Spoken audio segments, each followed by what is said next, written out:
Ladies and gentlemen, the Chairman of the Joint Chiefs of Staff, Admiral Mike Mullen.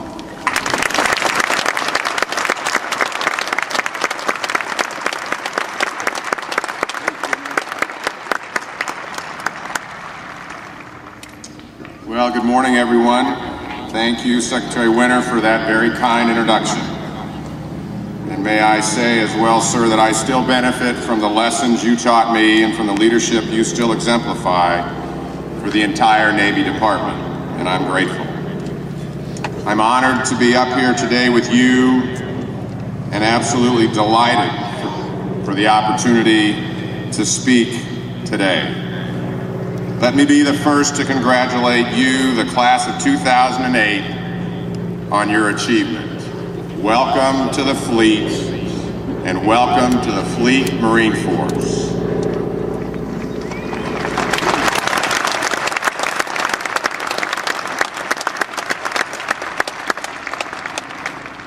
Now, as guest speaker, it is my privilege to grant amnesty for any and all demerits accrued for minor offenses during your time here at the Academy.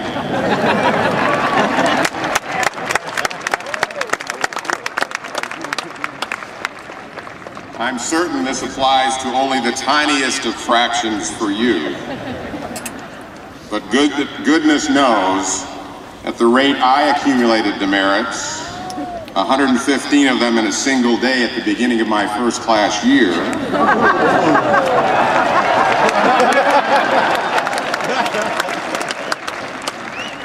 I sure could have used some amnesty myself. I did receive amnesty of a sort. I graduated. So I hereby grant that to all of you.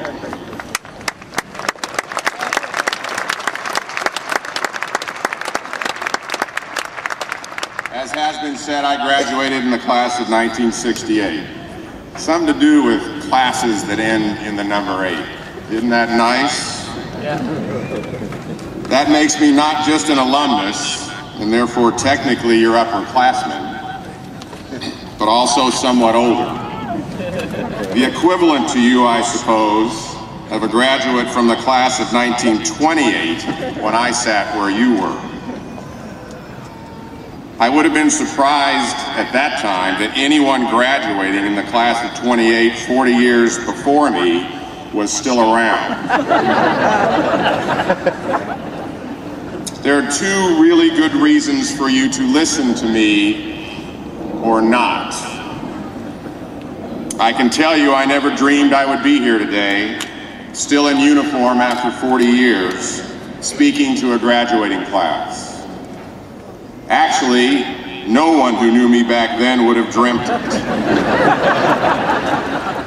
It wasn't exactly the obvious choice for me or the Navy. In fact, after I graduated, 611 out of 836 in my class, some of my company mates were astonished to see me still serving at our 5th year reunion.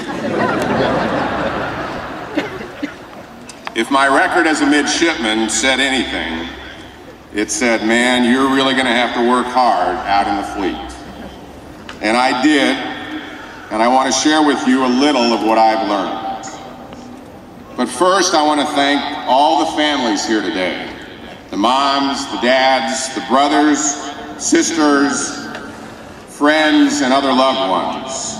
This graduation is as much about you as it is about these brand new ensigns and second lieutenants. And you deserve a big round of applause for the support, love, and effort you've expended.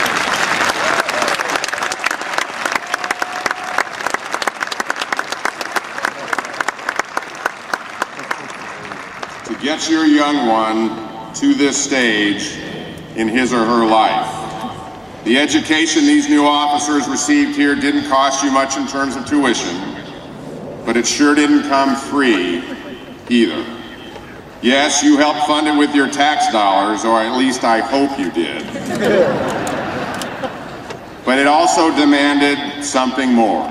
It demanded your patriotism, your trust, and your time.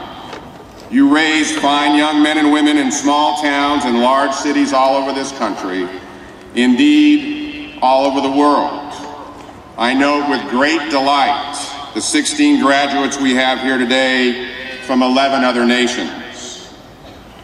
You parents taught them how to work, how to study, how to contribute. You even taught a few of them how to play football. And to beat Army 4 years in a row.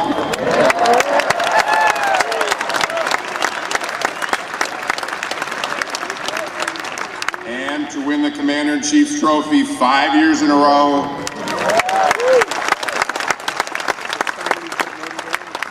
And to send Notre Dame home with a first loss to Navy.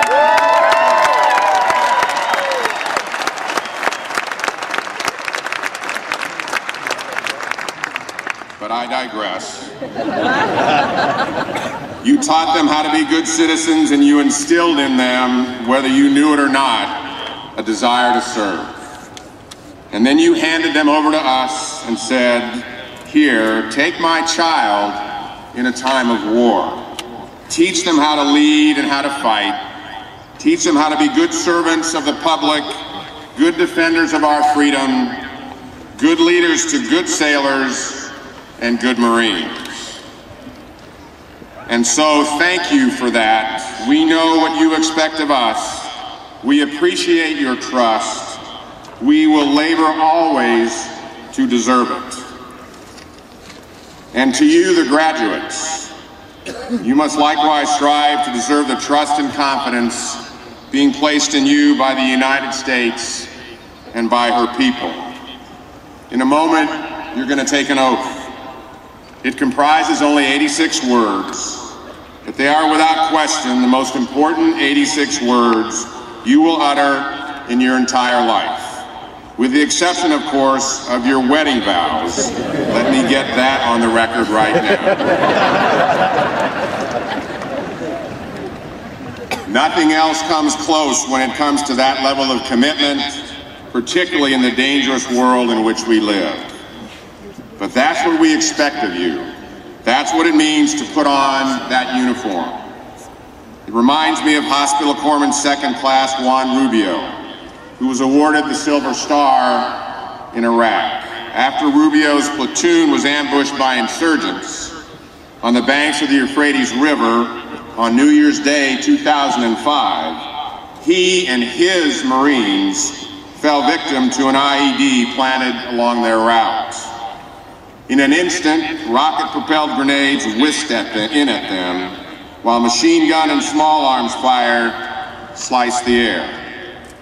Though bleeding profusely from his injuries, Rubio rescued the wounded Marines and directed covering fire as he evacuated them back to their boats. On the day they pinned the Silver Star to his chest, Petty Officer Rubio flatly denied being a hero. Quote, "It was the oath I took," end quote, he said simply. That's the quality of the men and women you will very soon lead, and the depth to which they observe their promise to serve. I see it everywhere I go, each trip to the field and to the fleet. The men and women of our armed forces are the best they've ever been, as are their families.